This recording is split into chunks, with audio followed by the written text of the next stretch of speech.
लाल की जय। ओम श्री द्वारिकाधीश की जय।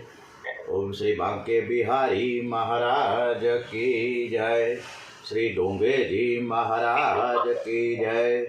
श्री सुखदेव जी महाराज की जय।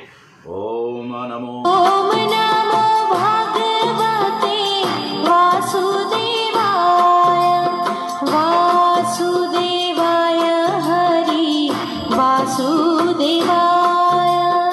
ओम नमो भगवते वासुदेवाय वासुदेवाय हरि वासुदेवाय।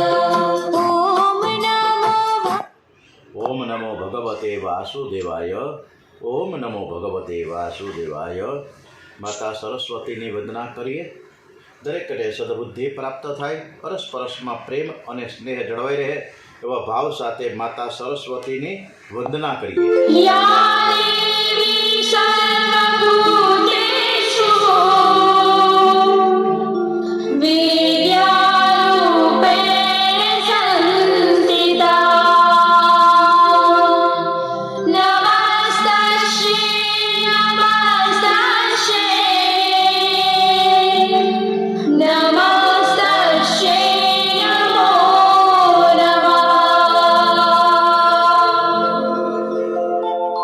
દ્વારિકાધીશ હરિસુંદર એવા વિષ્ણુ પરમાત્મા, કૃષ્ણ પરમાત્મા, રામચંદ્રજીને આપણે સરસ મજાની આ કથા સંભળાવીએ છીએ એવા ભાવ સાથે આપણે પ્રભુ પરમાત્માને સુંદર સ્તુતિ કરીએ।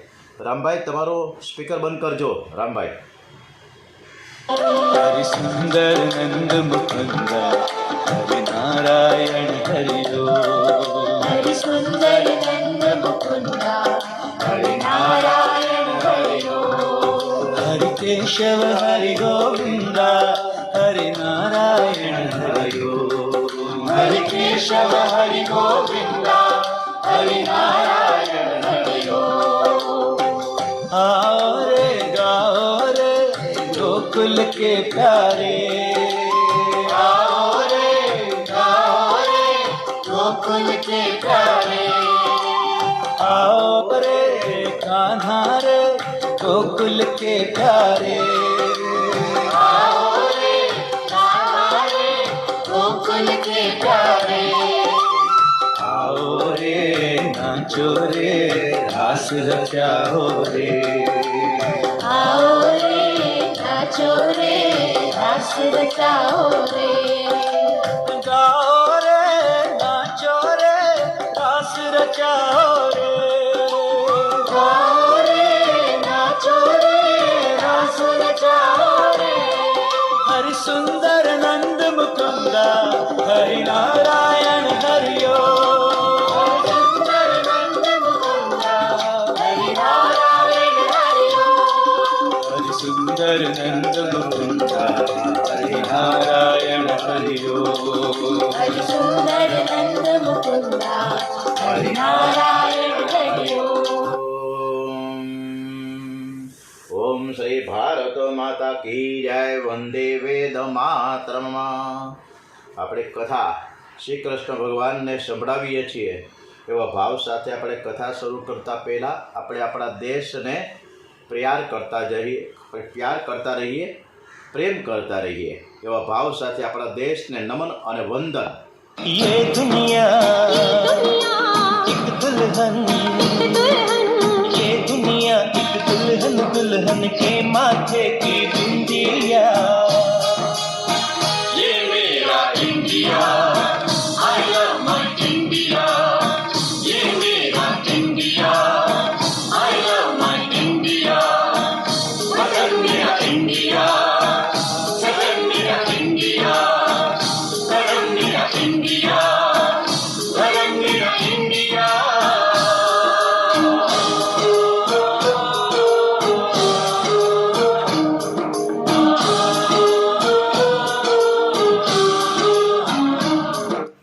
આપણે ભાગવત કથાના પ્રધાન વક્તા તો આદિનારાયણ, અને એ આદિનારાયણ પછી બ્રહ્માજી પછી નારદજી, સનકાદિક ઋષિઓ, સુખદેવજી મહારાજ અને ડોંગરેજી મહારાજ.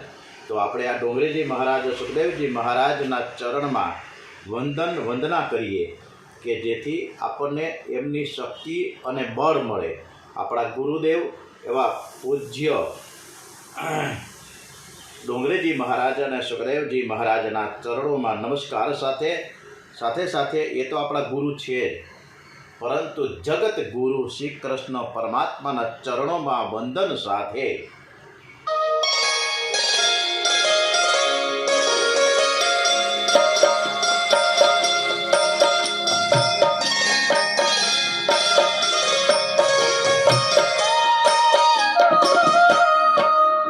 मेरी पूजा गुरु गोविंद,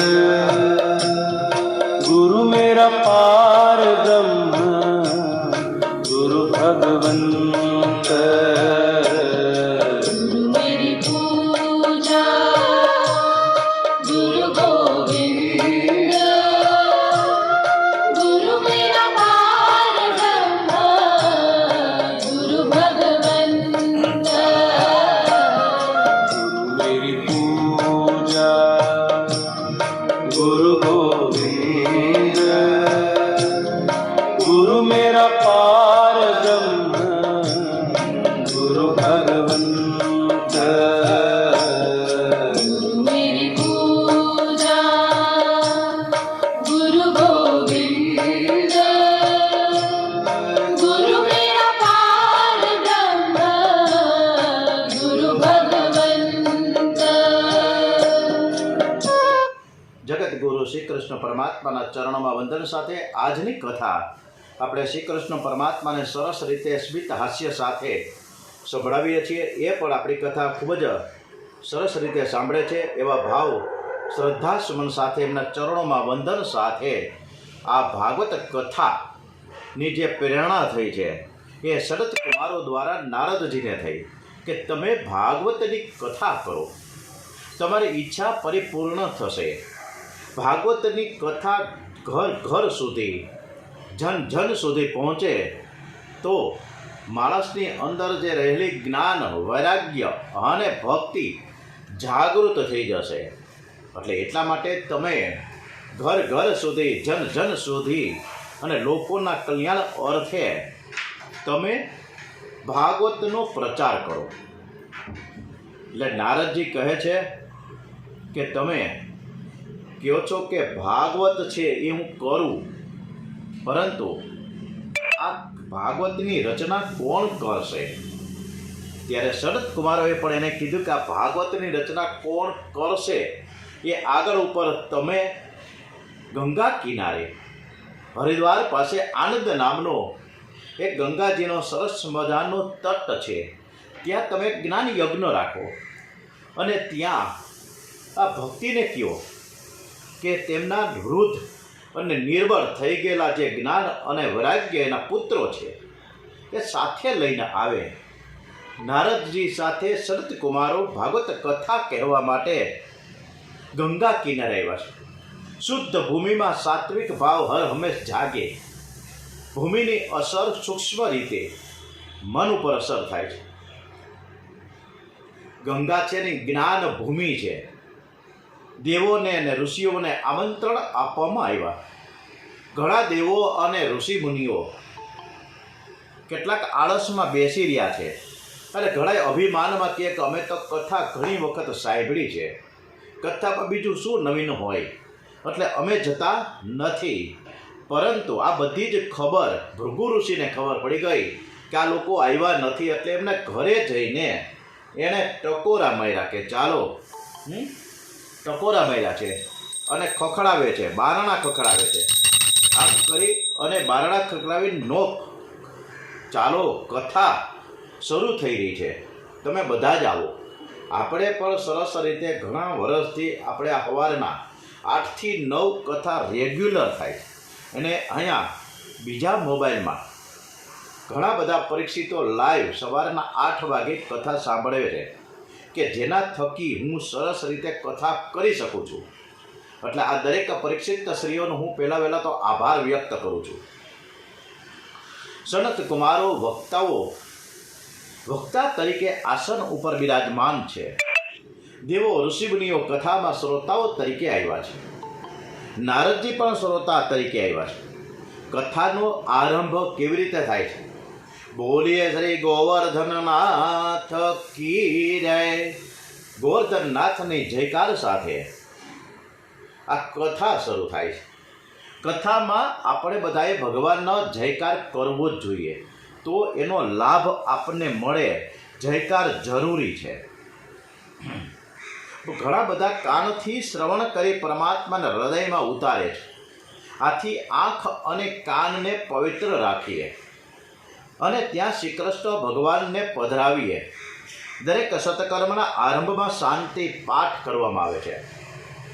હરિ ઓમ ભદ્રમ કર્ણેભિઃ શૃણુયામ દેવા ભદ્રમ વક્ષેમાક્ષભિર્યજત્રાઃ સ્થિરેરંગે સ્તુષ્ટુવાગુંસસ્તનુભિર્યાસેમહિ રેવહિतं યદાહો. ઓમ શ્રી વિષ્ણવે નમો નમઃ. ઓમ શ્રી કૃષ્ણ પરમાત્માય નમો નમઃ. ઓમ શ્રી રામચંદ્રાય નમો નમઃ. ઓમ દ્યો શાંતિરંતરિક્ષ ગુણ શાંતે પૃથ્વી શાંતિરાપઃ શાંતિરોષધયઃ શાંતે વનસ્પતયઃ શાંતિઃ વિશ્વે દેવાઃ શાંતિઃ બ્રહ્મ શાંતિઃ સર્વગુણ શાંતિઃ શાંતિરેવ શાંતિઃ સામા શાંતિરધિ. ઓમ વિશ્વાનિ દેવ સવિતુ દુરિતાનિ પરાશુવ યદ્ભદ્રં તન્નાશુઃ. ઓમ શાંતિઃ શાંતિઃ શાંતિઃ સર્વારિષ્ટ સુશાંતિર્ભવતુ.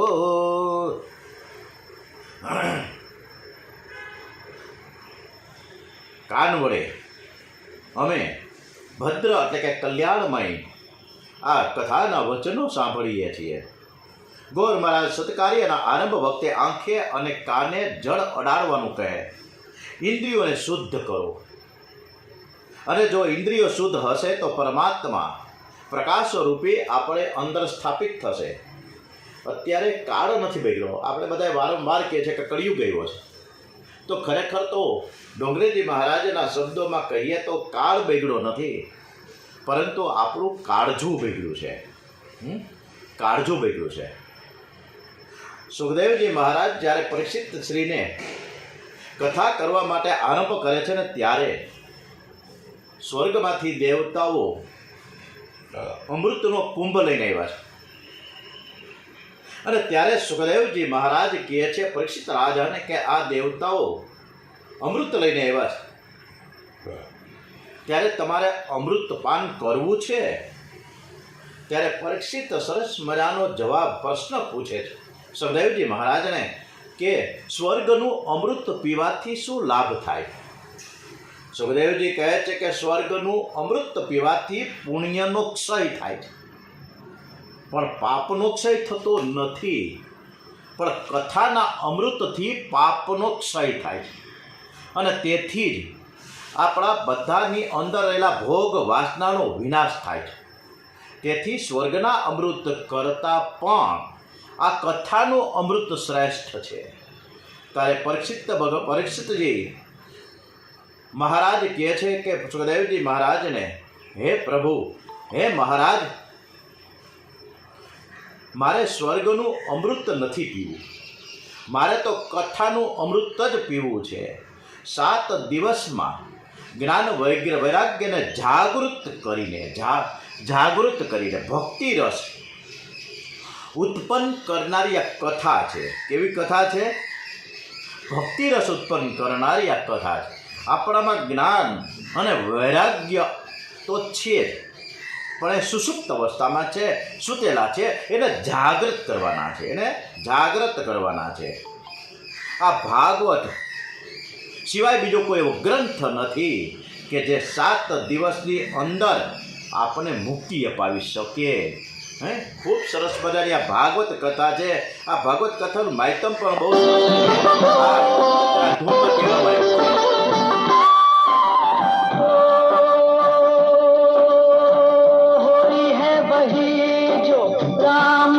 रच राखा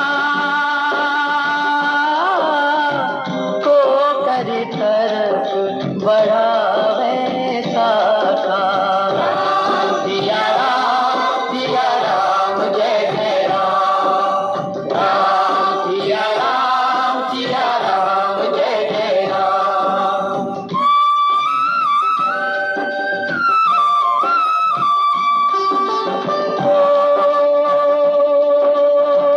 धीरज धर्म मित्र अरुणारी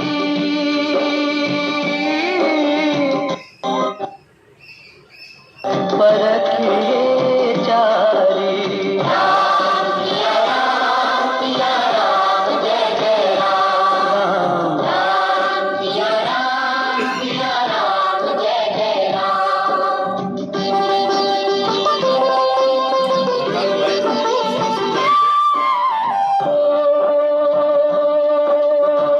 जेहि के जेहि पद सत स्नेहु सोते ही मिले न कछु संदेहु राम राम सिया राम जय जय राम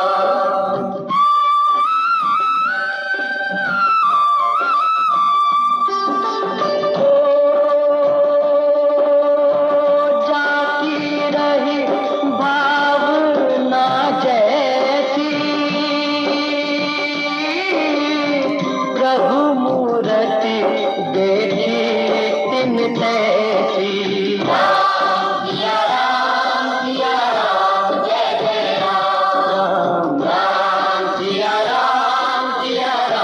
जय जय राम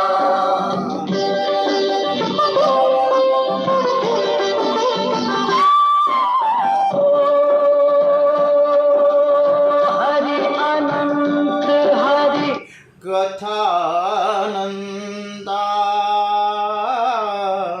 એ આ હરિની જે કથા છે એ ભગવાન કરતાં પણ ખૂબ સરસ મજાની અનંત અનંત છે. રામ સિયા રામ જય જય રામ.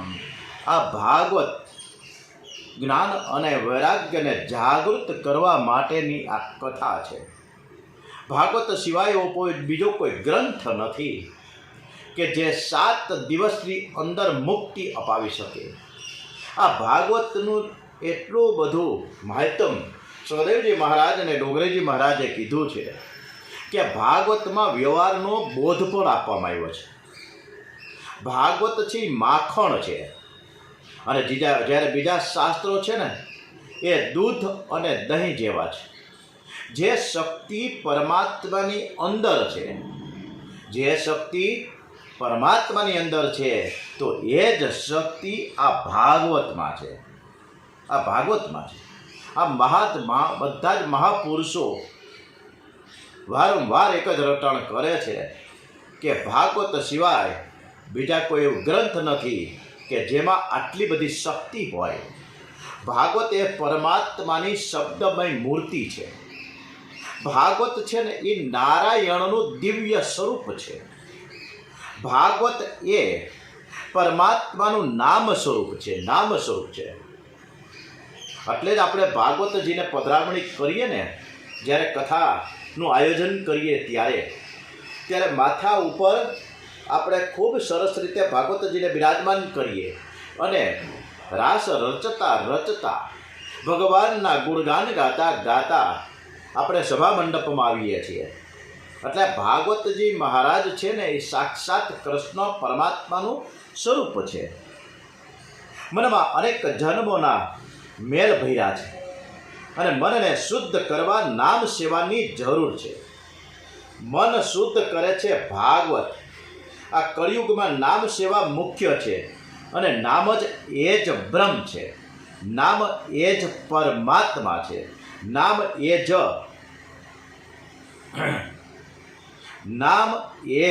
પરમાત્મા કરતાં પણ શ્રેષ્ઠમાં શ્રેષ્ઠ છે.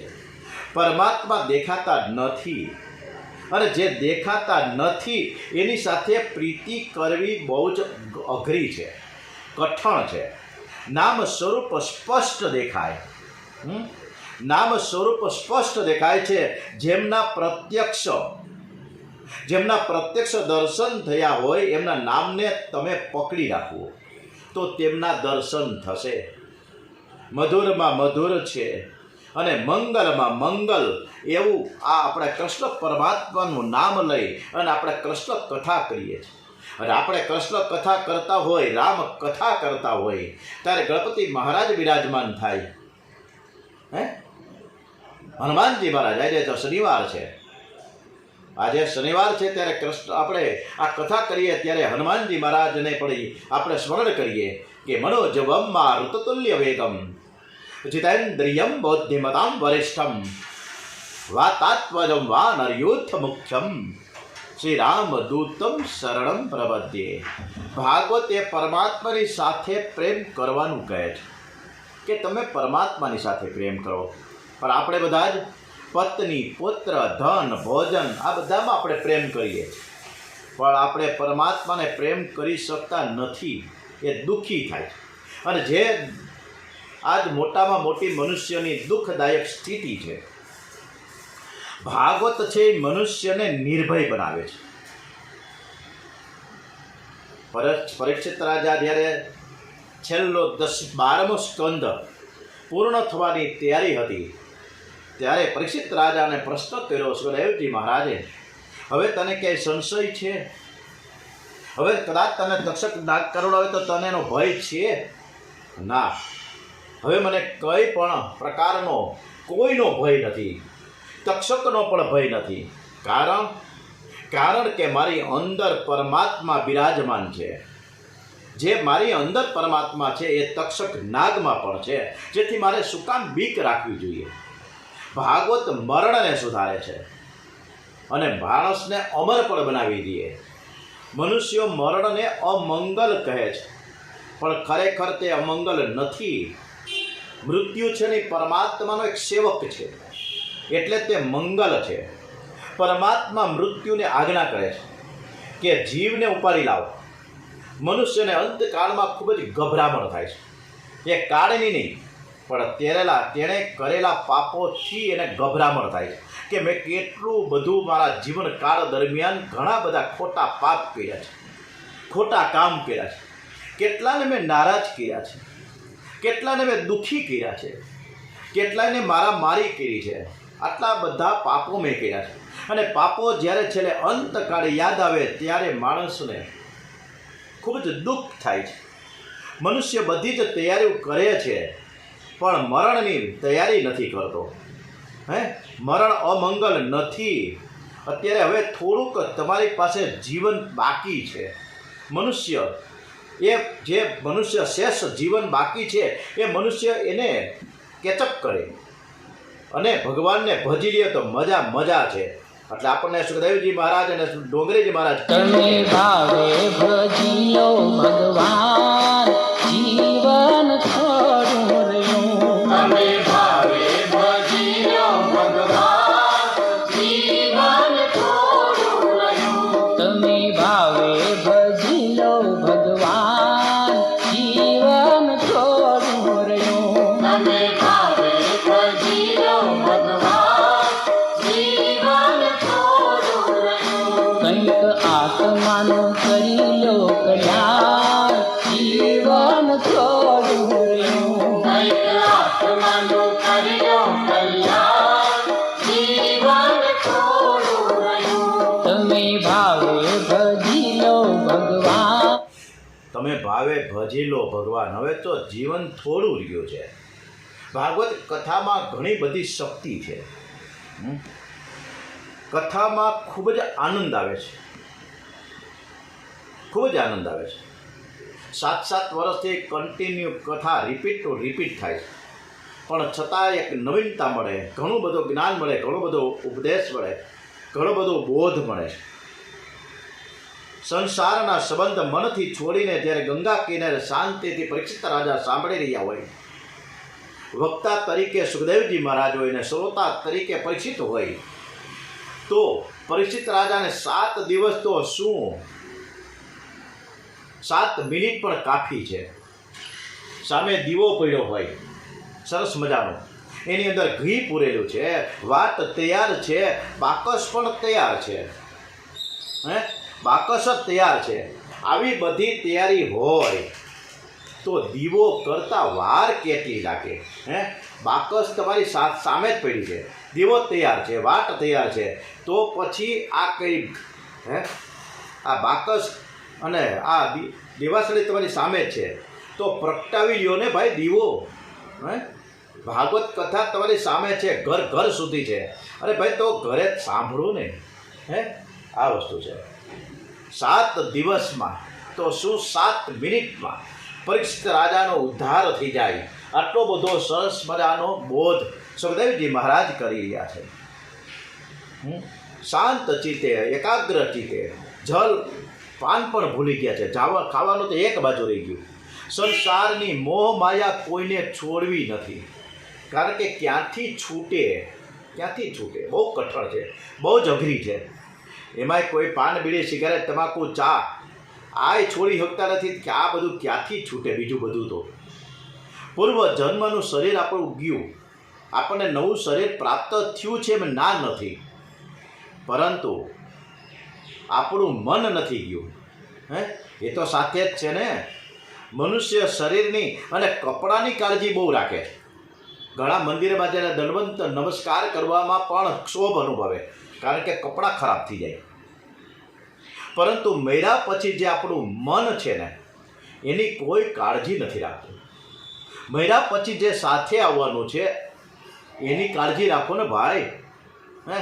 ડોંગરીજી મહારાજ આપણને ઠપકો આપે છે, ભાઈ એ કરો, બીજું શું કામ કે તમારે કરવું જોઈએ? ભાગવતમાં ક્યાંય શંકાને સ્થાન છે જ નહીં. ભાગવત એ પરમહંસોની સંહિતા છે. ભાગવત છે ની જ્ઞાન યજ્ઞ છે. અને ભાગવત કેટલું બધું અદ્ભુત સુખદેવજી મહારાજ કહે છે કે ભાગવત છે ની અનુપમ ઔષધિ છે. ઔષધિ ઉત્તમ હોય, એકદમ સરસ. આયુર્વેદિક ડૉક્ટર આપણને ઔષધિ આપે, પણ જો એની સાથે પરેજીના નિયમો ન પાળવામાં આવે તો ઔષધિ જે આ દવા આપી છે એનો કોઈ ગુણ રહે નહીં. એટલે આ ભાગવતની કથા શ્રવણ કરીએ પણ કથાના આપણે નિયમો ન પાડીએ તો સફળતા પૂરેપૂરી તો મળે જ નહીં. વ્યાસજીએ ભાગવતની રચના કરી છે. ક્યાં કરી છે? તમને બધાને ખબર જ હશે. કેવી રીતે કરી આપણને ખબર જ હશે.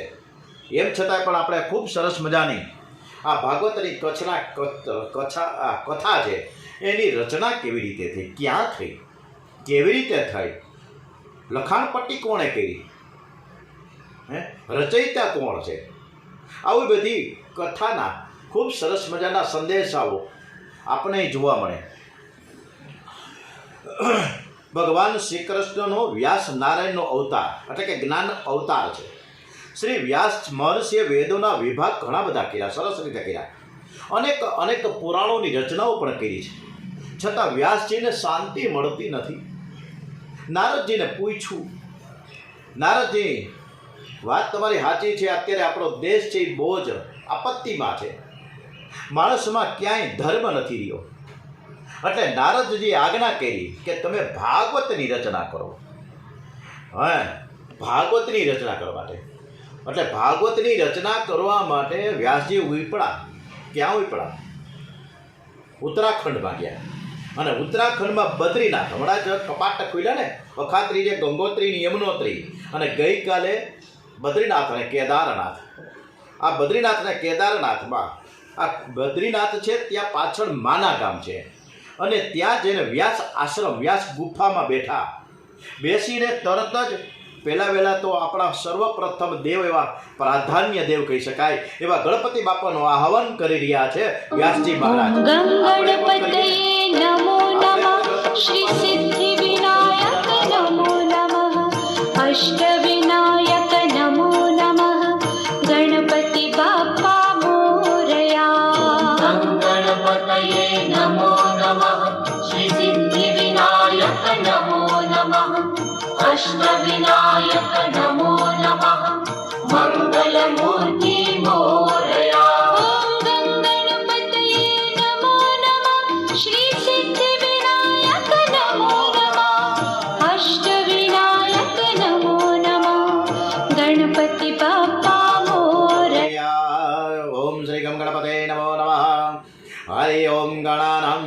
गणपति गुण हवामहे प्रियानन्दः प्रियपति गुण हवामहे निधिनन्दः निधिपति गुण हवामहे अवसो मम अहम जानी गर्भधमा तम जासि गर्भधम ओम श्री गम गणपते नमो नमः श्री गम गणपते नमो नमः ओम श्री गम गणपते नमो नमः गणपति बापाનું આહવાન થયું છે ગણપતિ બાપા સાક્ષાત આવ્યા છે વ્યાસ ગુફામાં બદ્રીનાથની પાછળ માના ગામ ભારત દેશનું આ છેલ્લું ગામ છે કે ગણપતિ મહારાજ મારે ભાગવતની રચના કરવી છે પણ હું મૂંઝાણો છું હું બોલું પણ લખે કોણ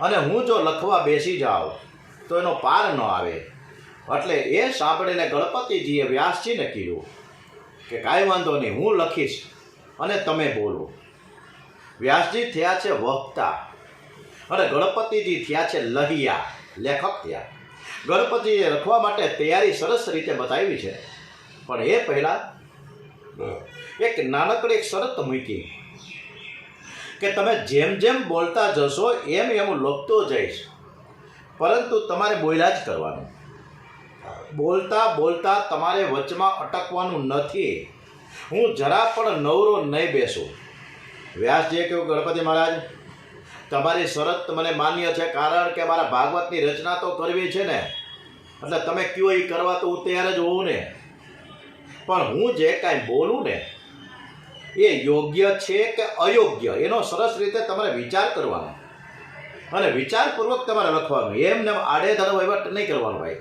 હા ગણપતિ બાપા તો ગણપતિ કે કાંઈ વાંધો નહીં હું સરસ રીતે સમજી વિચારીને લખીશ તમે બોલતા જાઓ હું લખતો જાઉં પણ વિચારીને કહીશ વ્યાસજીએ કથાનો આરંભ કર્યો છે 100 શ્લોક પૂરા થાય એટલે વ્યાસજી એક કૂટ શ્લોક મૂકી દે વચ્ચે અને પછી એક શ્લોક છે યોગ્ય છે કે અયોગ્ય એ વિચાર કરવામાં ગણપતિજીને સમય લાગે અને એ સમય દરમિયાન વ્યાસજી ઝડપથી પોતાના બીજા કાર્યો પતાવી લે છે સત્કર્મમાં હરમેશ વિઘ્નો આવતું જ હોય કાંઈક ને કાંઈક ડખા ઊભા થાય એટલે સત્કર્મમાં વિઘ્ન ન આવે એટલા માટે જ વ્યાસજીએ પ્રથમ શ્રી ગણપતિ બાપાનું આહવાન કર્યું છે ગણપતિ બાપાની પણ વંદના કરી છે અને પછી સરસ્વતી માતાનું પણ આહવાન કર્યું છે વંદન કર્યું છે કારણ કે એમના મુખેથી એમને સરસ્વતીજીનું સ્થાપન થાય ત્યારે લખી શકે ને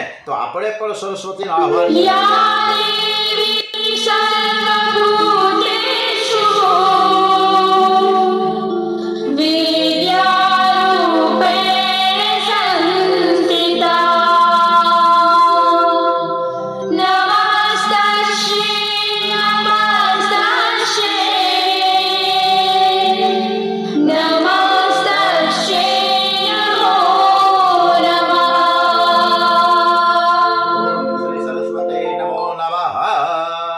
સરસ્વતીની કૃપાથી મનુષ્યમાં સમજણ આવે છે પછી તો સદગુરુને પણ વંદન કર્યા છે છેલ્લે ભાગવતના મુખ્ય ઈષ્ટદેવ શ્રી કૃષ્ણને પણ વંદન કર્યા છે અને શ્રી કૃષ્ણ પરમાત્મા છે એ ભાગવતના પ્રાધાન્ય દેવ છે એમાં 10મા સ્કંદ તો હૃદય છે કૃષ્ણ ભગવાનનું તો પ્રાર્થના કરી રહ્યા છે સુખદેવજી મહારાજ વ્યાસજી અને ડુંગરીજી મહારાજ કૃષ્ણ પરમાત્માનું આપણે પણ વંદન કરીએ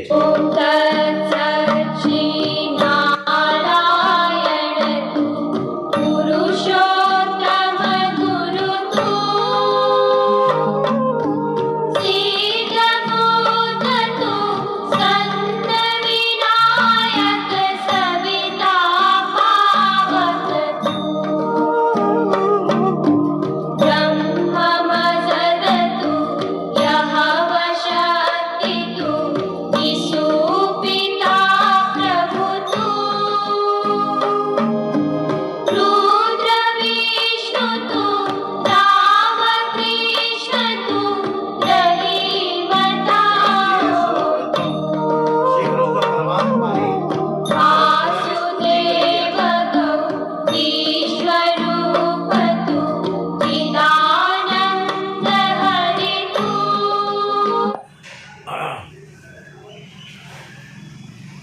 વ્યાસજીએ સરસ મજાની ભાગવતની રચના તો કરી,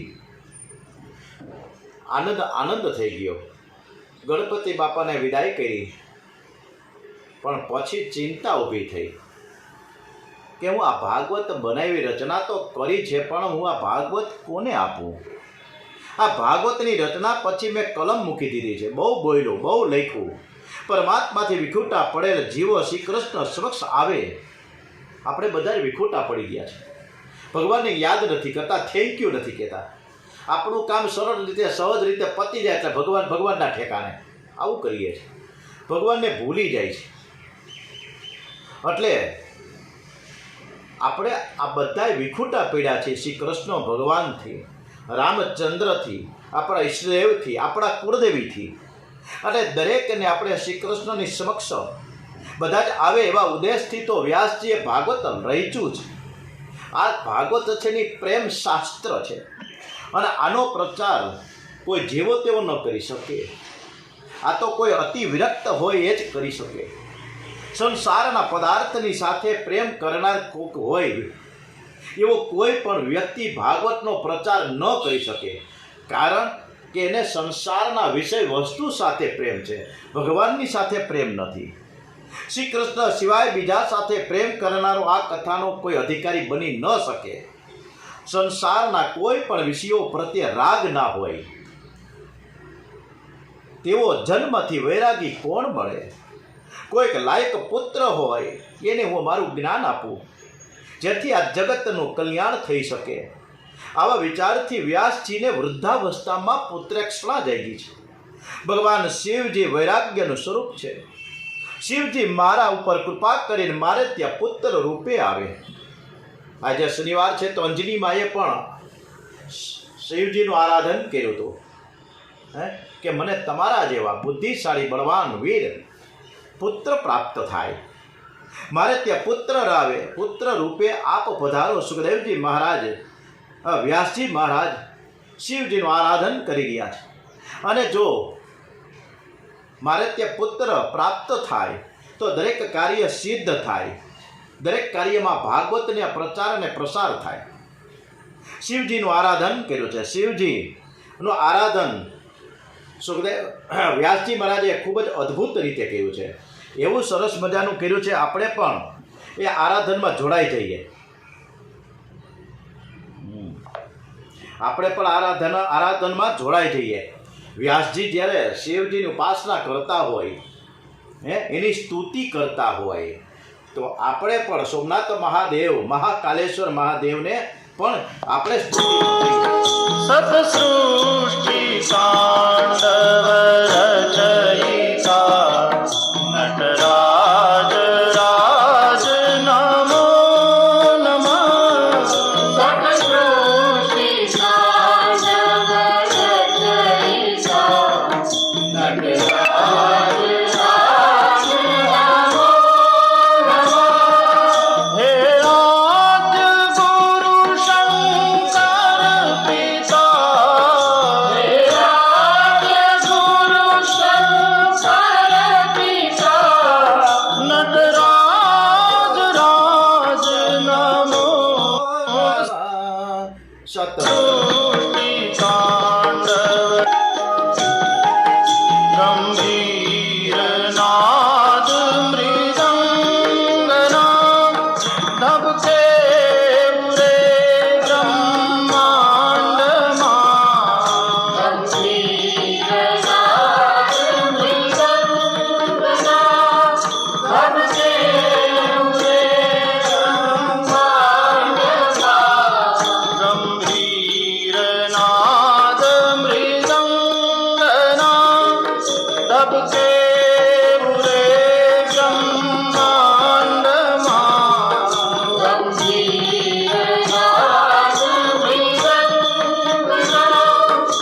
સૃષ્ટિ તાંડવ રચયિતા નટરાજ રાજ નમો નમઃ.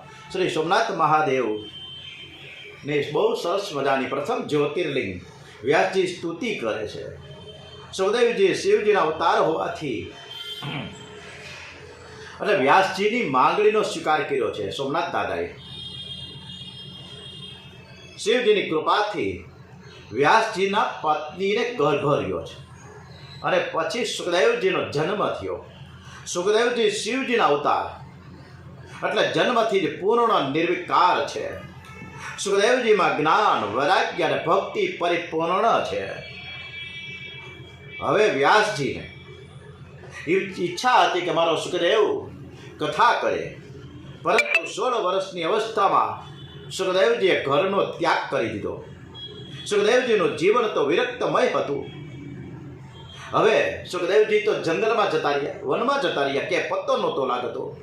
આથી વ્યાસજીએ એક યોજના બનાવી કે ભાગવતના અતિ ઉત્તમ 18,000 શ્લોકોમાંથી ચુનંદા સરસ મજાના ઉત્તમમાં ઉત્તમ શ્લોકો એના શિષ્યોની પાસે મોઢે કરાવી દીધા અને એ શ્લોકોનું જુદા જુદા જંગલોમાં જઈ અને ગાન કરાવવાનું શરૂ કરાવી દીધું. બધા જ જંગલમાં ગયા છે શિષ્યો, જુદી જુદી ટોળી બનાવી અને જુદા જુદા શ્લોકોનું વર્ણન કરી રહ્યા છે. સુખદેવજીએ એક દિવસ આ શ્લોકો સાંભળ્યા. શ્રી કૃષ્ણ લીલાના શ્લોકોએ એને મંત્રમુગ્ધ કર્યા છે. શ્લોકો ગાનારા પાસેથી સુખદેવજીને જાણવા મળ્યું કે આવા તો 18,000 શ્લોક છે, એક બે નથી. શ્લોકો આટલા બધા એકદમ અદ્ભુત રચના કોણે કરી? તો આ તો તમારા પિતા શ્રી વ્યાસજી આ રચના કરી છે. એટલે તરત જ સુખદેવજી મહારાજ વનમાંથી આવ્યા, આશ્રમે વ્યાસ આશ્રમે આવ્યા છે અને પિતાજીને કીધું કે પિતાજી, મારે તમારી પાસે ભાગવતના 18,000 શ્લોકોનું અધ્યયન કરવું છે, તમે મને બધું શીખડાવો. પરીક્ષિત રાજાને આ જ કથા સંભળાવી છે અને આ કથા એટલી બધી સરસ સુખદેવજી મહારાજે ગાન કર્યું કે પરીક્ષિત રાજાને 7 દિવસમાં મુક્તિ મળી ગઈ. અને આ જ રીતના આત્મદેવને પણ ભાગવત કથા સાંભળતા સાંભળતા પ્રેતયોનીમાંથી મુક્તિ મળી ગઈ છે. આ આત્મદેવ કોણ હતો? આ આત્મદેવ છે તુંગભદ્રાના કિનારે એક બ્રાહ્મણ હતો. એની ઘરવાળીનું નામ છે ધુંધુલી. આત્મદેવ ખૂબ જ પવિત્ર બ્રાહ્મણ હતો, પણ ધુંધુલી એટલી બધી ક્રૂર સ્વભાવની, પારકી પંચાયત કરવાવાળી અને એકદમ ઝઘડાળુ હતી. આપણે આપણા પરિવારમાં, આપણા સ્વભાવ, આપણા સમાજમાં, આપણી આસપાસ, આપણા શેરીમાં, આપણા મહોલ્લામાં, આપણા ઘર પરિવારમાં આપણે ક્યાંક ને ક્યાંક એવો સભ્યો આપણને મળી આવે કે જે ધૂંધુલી જેવો છે, જે ક્રૂર સ્વભાવનો છે, જે ખટપટ કરવાવાળો છે, જે પારકી પંચાયત અને કથા કૂથલી જ કરવાવાળો છે. એકબીજાની પંચાયત કરવામાં, મંદિરે જાય તો ન્યાય પંચાયત કર્યા કરે. આપણે બધા આ પ્રકારના ધૂંધુલી જેવા છે. આત્મદેવને ઘણી બધી સંપત્તિ તો બહુ જ હતી, પણ સંતતિ નહોતી, દીકરા કે દીકરી નહોતા, એટલે દુઃખી હતો. દીકરા માટે, સંતાન માટે આત્મદેવે ઘણો જ પ્રયત્ન કર્યો, પણ સફળતા નહોતી મળતી. થાકી ગયો એટલે મરવા માટે, આત્મહત્યા કરવા માટે એ જંગલમાં ગયો, નદીના કિનારે ગયો છે.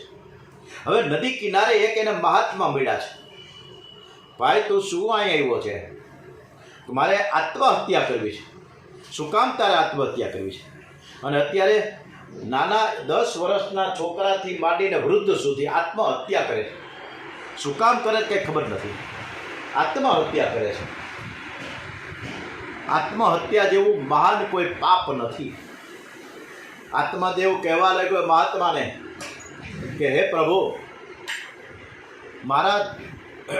મારે ત્યાં કોઈ સંતાન નથી અને એથી હું દુઃખી છું. મને બીજું કોઈ દુઃખ નથી.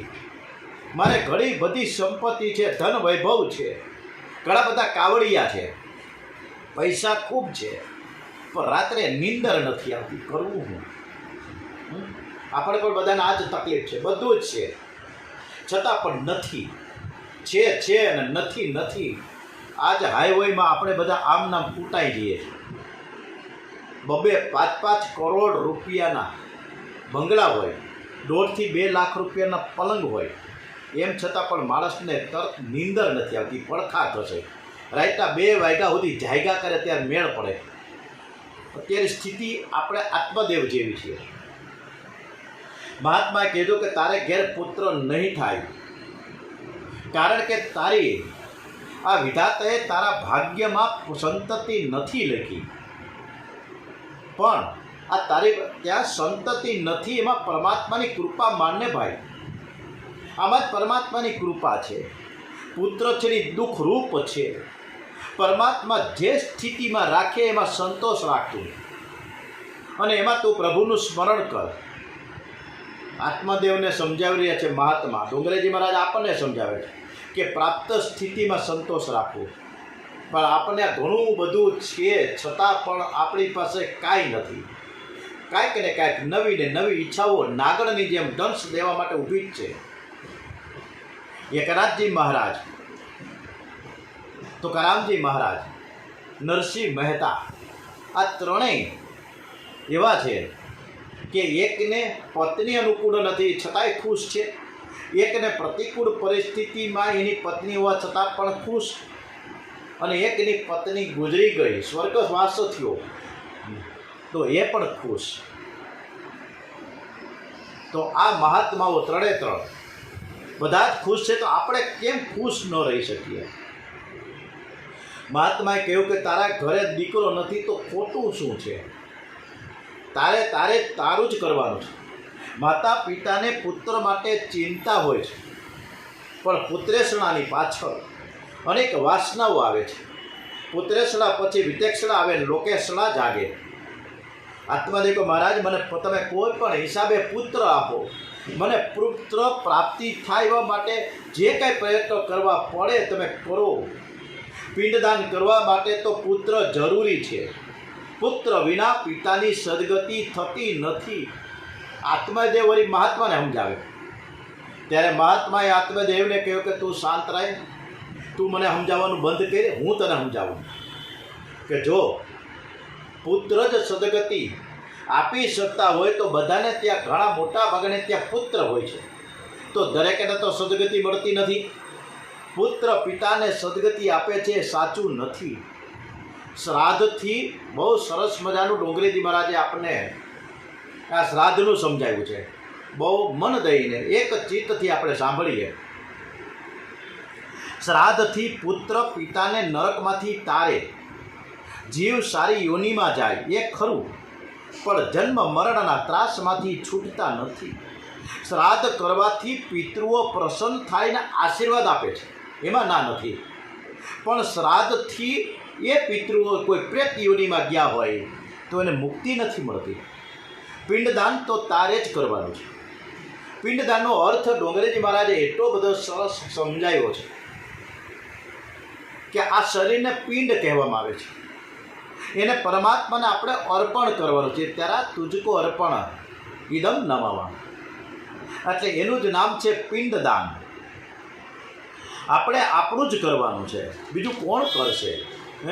આપણા છોકરાઓ નહીં કરે, આપણા છોકરાઓ ન કરે. એટલે અત્યારના દીકરા અને અત્યારની દીકરીઓ બધા જ એક સ્વાર્થ સાથે ભેગા થાય છે કે મા બાપની પાસે કંઈક ગલો હોય તો અમને મળી જાય. મા બાપને મારવામાં આવે છે, એની સંપત્તિ હડપ કરવામાં, દસ્તાવેજ જ્યાં સુધી ન કરે ત્યાં સુધી મા બાપને મારે છે. છેલ્લા ઘણા દાખલાઓ છે, આપણે ન્યૂઝપેપરમાં વાંચીએ છીએ, વોટ્સએપમાં જોઈએ છીએ, ઘણા વિડીયોમાં પણ આવે છે કે મા બાપને હેરાન પરેશાન થાય, બધું હોવા છતાં પણ નથી થઈ જાય, અને મા બાપને એટલા બધા દુઃખી કરે છે, વાત જ કરો. એક વખતનો જ એક પ્રસંગ છે કે એક બાપને એની સંપત્તિ હતી, એનો બંગલો હતો, એના નામે, એ છોકરાના નામે નહોતા કરતા, મારીને અધમુઓ કરી નાખ્યો બાપને. એમ છતાં પણ બાપ નહોતો માનતો. એટલે એ છોકરાએ, એ દીકરાએ એ બાપને એક રૂમમાં બંધ કરી દીધો, તાળા મારી દીધા બહાર, અને પછી બારી ખોલીને મોટા મોટા ઉંદર અંદર નાખ્યા, મોટા મોટા ઉંદેડા બારીમાંથી નાખ્યા, પછી બારી કરી દીધી બંધ. 1 અઠવાડિયા સુધી હોય બાપા, બાપ કણસતો હતો, દીકરાને દયા નહોતી આવતી. આ તકલીફ છે અત્યારના સમાજની. અત્યારે જ્યાં જોવો ત્યાં બહુ મુશ્કેલીના પાર છે. પણ જિંદગીમાં મા બાપે આપણને આ જે શરીર આપ્યું છે, ઘણા બધા ઉપકારો છે. મા બાપને શું કામ ભૂલવા જોઈએ? ડોંગરીજી મહારાજ આપણને કંઈક સમજાવે છે આપણને.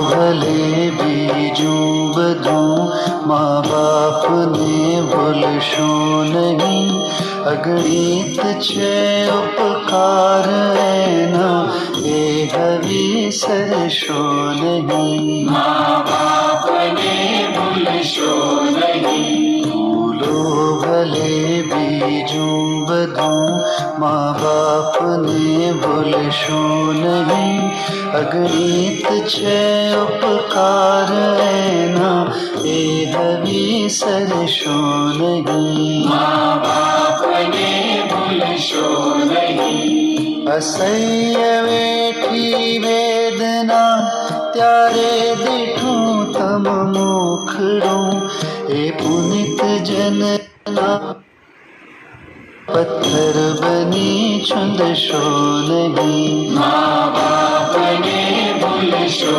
નહીં.